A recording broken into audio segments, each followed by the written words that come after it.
Hello everybody and welcome back to another episode of Pointless Top 10, a show where we make top 10 lists of the pointless things, where we flying by pointless statue in Booty Bay, because inside pointless things are treasure.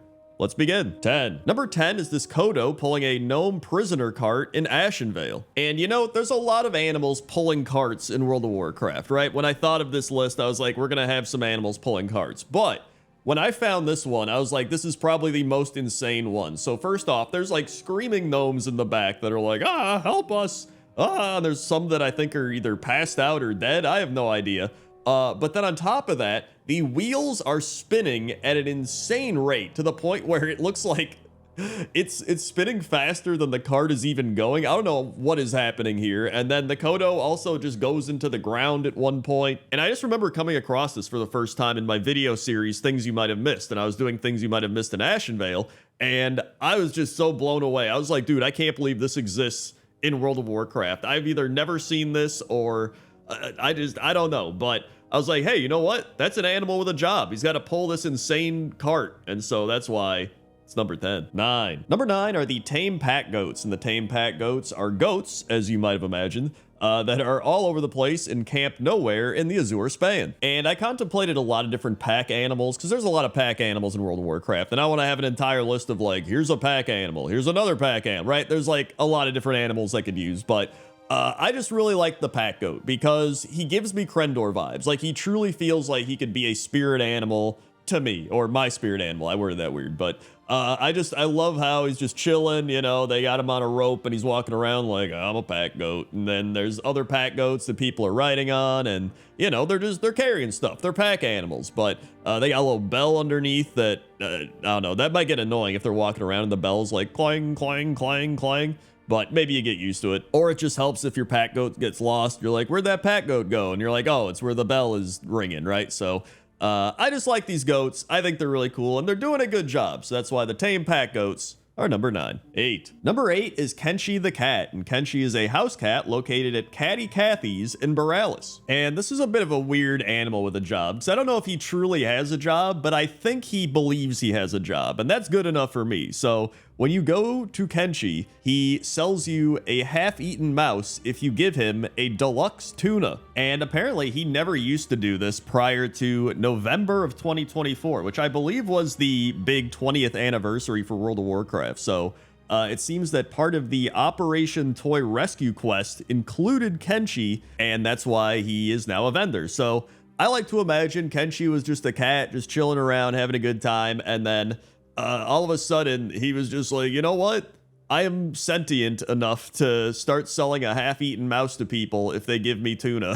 And so in Kenshi's mind, he truly does have a job. Like, this is his job, and his payment is tuna. And I like that. So that's why Kenshi is number 8. 7. Number 7 are all of the flight path animals all over Azeroth and the various other continents of World of Warcraft. But when I thought of this list, I was like, I gotta include flight path animals. There was a part of me that was like, hey, you know, maybe I'll find some different ones, or, you know, everybody knows about flight path animals. But no, I had to do it. Like, when I think of animals with jobs, like, my mind goes straight to the flight path animals. And you know what? That makes me feel kind of bad now that everybody just kind of flies around on their mounts. Although I guess mounts technically are also animals with jobs, so I guess I can lump them in with this. But I actually do use flight paths a decent amount of time. Sometimes I'm just lazy and I'm like, you know what? I'm just going to use a flight path. So that's usually what I do. I'm actually curious, when you fly somewhere on a flight path animal, how do they get back?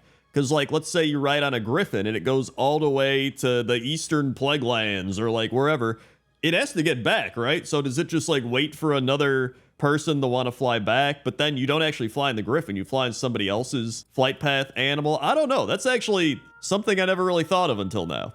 And so that's why they're number 7. 6. Number 6 are the silkworms in World of Warcraft, as well as Silky, the giant imperial silkworm located in the Silken Fields in the Valley of the Four Winds. And I was actually curious how silkworms produce silk, and so I looked it up, and it says here that silkworms produce silk by secreting a liquid protein called fibroin from their salivary glands, which then hardens into a silk fiber upon contact with air. This process occurs as the silkworm spins a cocoon around itself for protection during its pupation stage. And so in Pandaria, there's a quest from Silkmaster Sai, and he says, Would you like to be a silk master for a day? The first things you'll need are fresh mulberry leaves. You can find them in our grove of mulberry bushes to the northwest. Next, you will need to feed them to a hungry silkworm in our feeding pit to the west. And finally, you should get some raw silk from our processing hut on the south side of the farm. And so after learning all that and learning about Silkmaster's size quest, I still have no idea how silk is made. However, Silky does attack the farmers. He will pick them up and start eating them or like flinging them around, and that's probably the best part of all of this. And so that's why Silky and the silkworms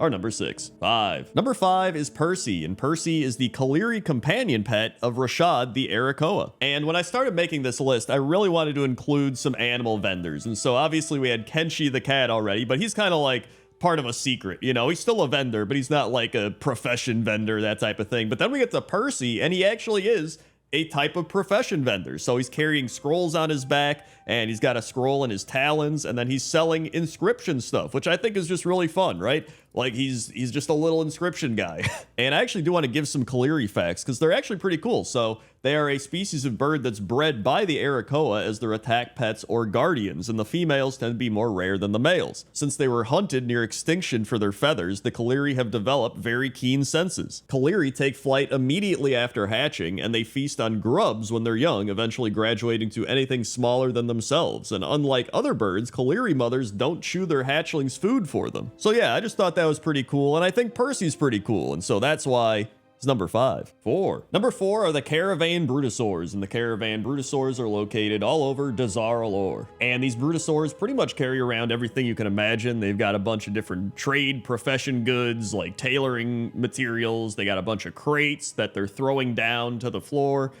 They carry around, you know, trolls and people, obviously. There's some that are carrying around watermelons and various types of food. They're carrying a whole bunch of stuff. And I love the Caravan Brutosaurs because, I mean, they're just big dinosaurs that carry stuff. And I just think that's cool. Like, I don't think there has to be that much more explanation for it. You know, they're an animal doing their job, but not only are they just any animal, they're a massive dinosaur. And not only that, I think they're one of the friendlier dinosaurs because they're just going around doing their thing. There's obviously that quest where she's like, something has spooked one of the Brutosaurs, so they get scared and stuff. So I think they're just a friendly dinosaur as well. But either way, I like the Caravan Brutosaurs, and they're doing a good job. So that's why they're number 4. 3. Number 3 are the Snuffle-Nose Gophers that are a part of the Blue Leaf Tubers quest located in Ratchet. And so it says that the Blue Leaf Tubers are a delicacy around the world, and the only place to find them is in the Barrens, deep in the earth, and Razorfen Kraal. And even then, they're impossible to find unless you know where to look, and that's why the Snuffle-Nose Gophers are here, because they can sniff out a tuber from 50 paces away. And this quest dates back all the way to classic World of Warcraft, so these are some of the hardest working animals you're going to find. They've been working for over 20 years at this point, sniffing out these tubers. And one thing that's actually pretty fun that I never really appreciated is the Snuffle-Nose Owner's Manual, which you can kind of read through. And I remember back in the day, I'd just pick it up as part of the quest and be like, all right, whatever, I gotta pick this up. But if you actually read through it, it tells you some interesting stuff about the Snuffle-Nose Gophers. It's got some funny little roleplay dialogue in there. It's just a fun little book. So overall, the Snuffle-Nose Gophers are doing a fantastic job of sniffing out these blue leaf tubers. They've been doing it for over 20 years, and that's why